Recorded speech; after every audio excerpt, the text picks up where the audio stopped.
Hey everybody, this is a quick video for GeoGringo to show the router table and do a very brief, very abridged version of a shop update real quick. Things have changed quite a bit since my last Craftsman table saw video that everybody likes so much as I break shit. So what's happened is there is a spring, a water spring, an artesian spring that is actually formed underneath that shop that I was using, which was at a friend's house about 17 miles from here. And as such, in the last video I mentioned that for some reason we were starting to have a water issue, and that's become worse and worse and worse, to the point where if you leave a board in there over about 2 weeks, it just starts to mold. Not real good for a woodworking shop. So that saw in my 315X, my big saw, is actually over there, and it is currently, it's got a very heavy coat of wax on it, and I just don't have any room for a big saw like that here in this shop.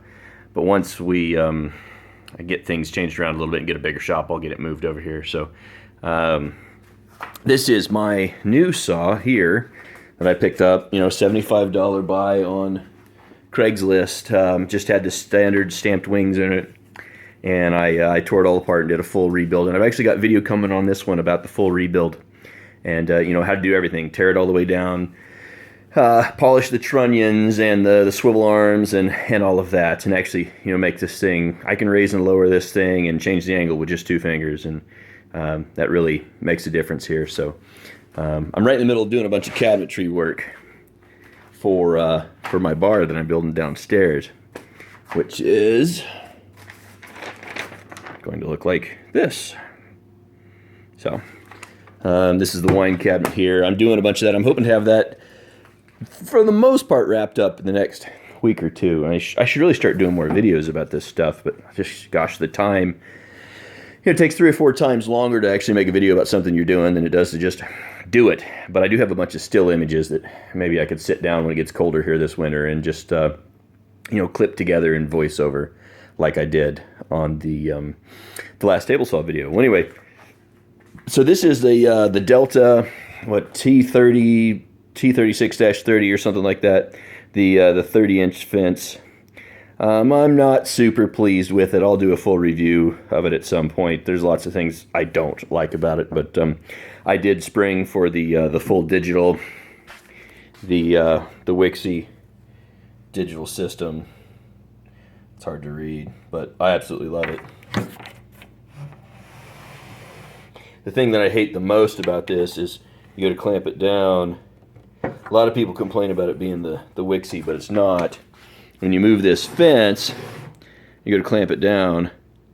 You can't see it there, but it moves at about 1/2 inch, which I absolutely hate. But I spent a couple weeks and got these work tables built up, these beefy work tables, thick top tables, 4x4 legs that are milled. And that one's got about 100 feet of maple on it right now, 100 board feet of maple.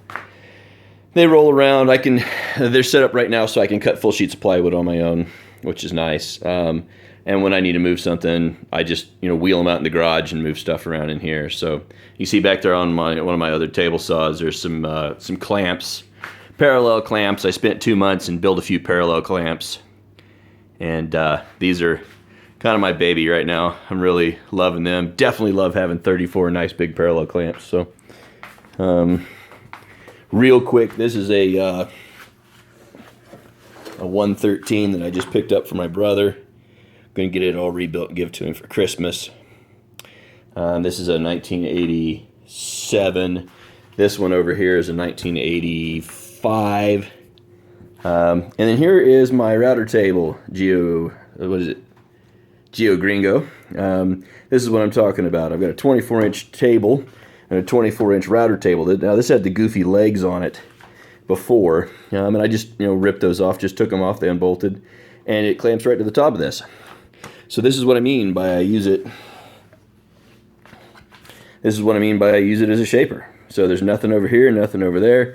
It just clamps right off the end of the table, and I mean it's very solid. And then I can just run my pieces across. This is a stile and rail bit setup that's in here right now for the cabinet doors that I'm building.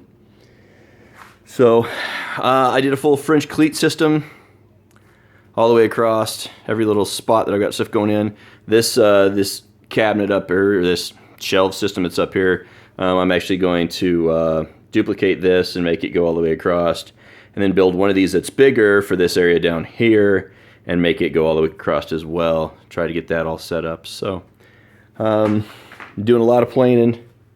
There's 20 sheets of maple ply there, and just been quite the project. So I'll sit down and do a lot more videos real soon, and definitely do a good shop update. I might go over to the other shop and show you the pools of water on the floor, and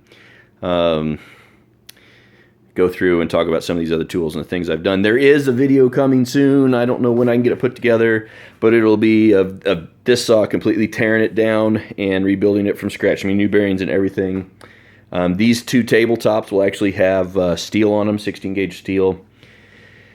And we'll get that polished, and I'll do a video of that, I think, as well. So it's been crazy. I got married in June. I'm still a student here at Iowa State. I got married in June. We got a baby on the way in March, and it's been a very busy year. So I'm trying to graduate and get done with all that and remodel the house. And but anyway, so thanks for watching the videos. I do appreciate it. That saw video has been real popular, and I'm going to definitely do some more of those. I've rebuilt dozens of these now, and I absolutely love working on these old 113s and 315 saws, and certainly don't see any end in sight. So thanks a lot for watching again, and watch for more videos.